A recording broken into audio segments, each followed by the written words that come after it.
little special edition story about how I got thrown out of an NFL practice, the play that I got thrown off on in this game. We're breaking it down, talking about it, a little special bonus edition. Fired up for this one. Let's get into it. Welcome to the QB School.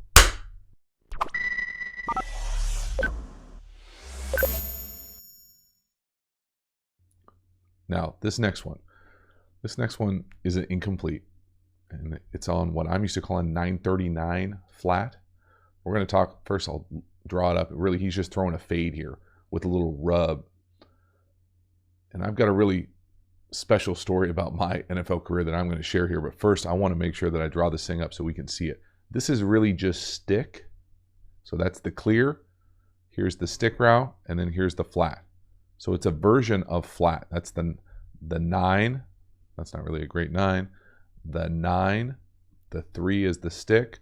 The 9 on the other side is usually a fade, and then the F flat right here. So to me, it's, if you were playing this just out in the field, it would be just stick flat read right there. But in the red zone, this is a different play. So talk about exactly what it looks like from my own experience. This play actually got me kicked out of an NFL practice, if you can believe that. From the back here, the timing of it, they incorporate a little play fake. To me, this makes it harder for sure.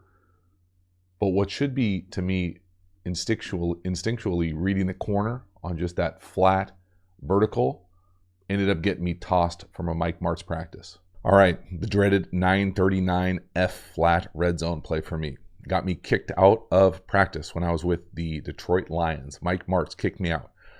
I'm sure I've told this story.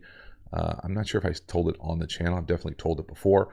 But it's one of those ones that really strike a chord with me and resonate for a few different reasons, not only as a player, but also as a coach also. So there are some themes here that I think can resonate with a lot of different people. The first part here is that I really did get thrown out of practice for this play. It was a red zone rep. I want to say it was 7-on-7.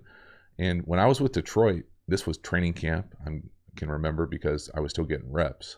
You really don't get reps as the number 2 on an NFL team unless it's training camp or the scout team. So training camp, I had really just won the job. I just gotten signed there a few days before camp.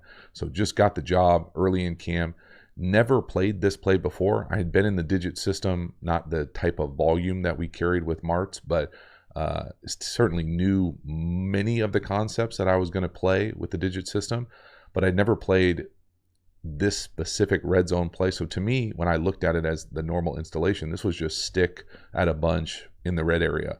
But really this play is just a fancy way to throw the fade, and you're going to throw the fade no matter what. I didn't realize that until I tried to read the corner, and I don't even remember what happened on the play, but we were on the far field. There are multiple practice fields, and Martz started yelling, screaming that I didn't know what the hell I was doing and to get out of here. And I thought he was kind of joking, to be honest with you. I'd heard kind of crazy stories before about him making guys throw into like fences or something, but he started yelling, get out of here, you're done. And I don't remember exactly what he said, but I remember Adam Gase turning to me and saying, you got to go.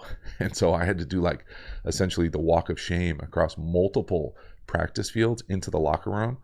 And at this point, I hadn't made the team. He had told me I was the backup, but I hadn't necessarily, proven it yet in a game type situation. I don't even remember where we were at in preseason.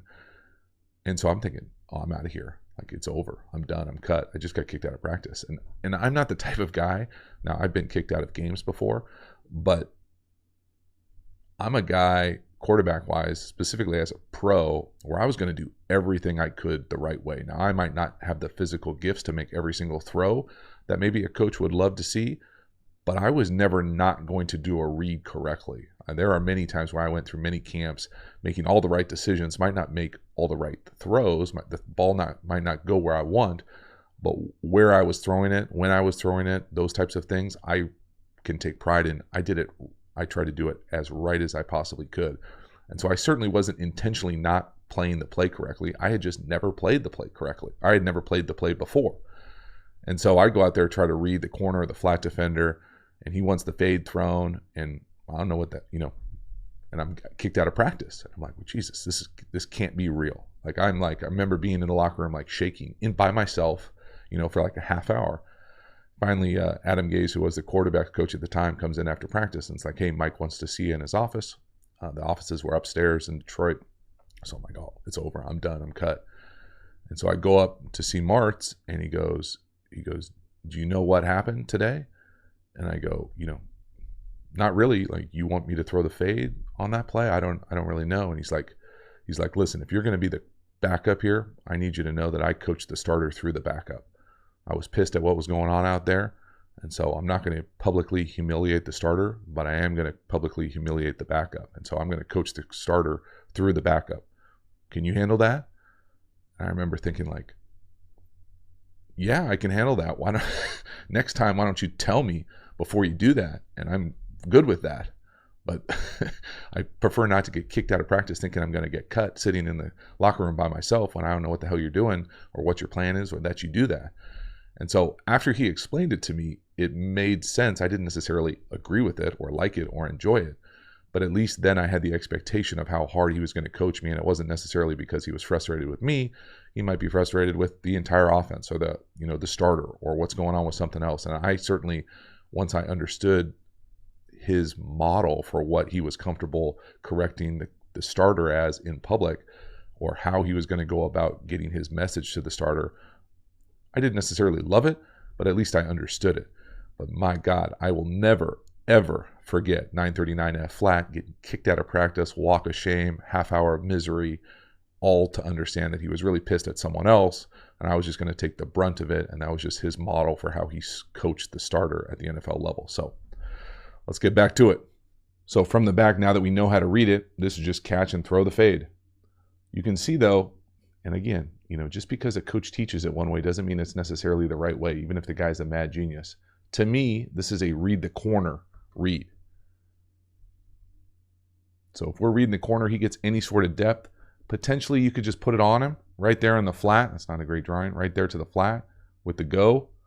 Just read that corner. He gets depth. You can put it on him. But again, this play, at least in the league with Mike Martz, was called to throw the fade. And if it was intercepted, it was the coordinator's problem.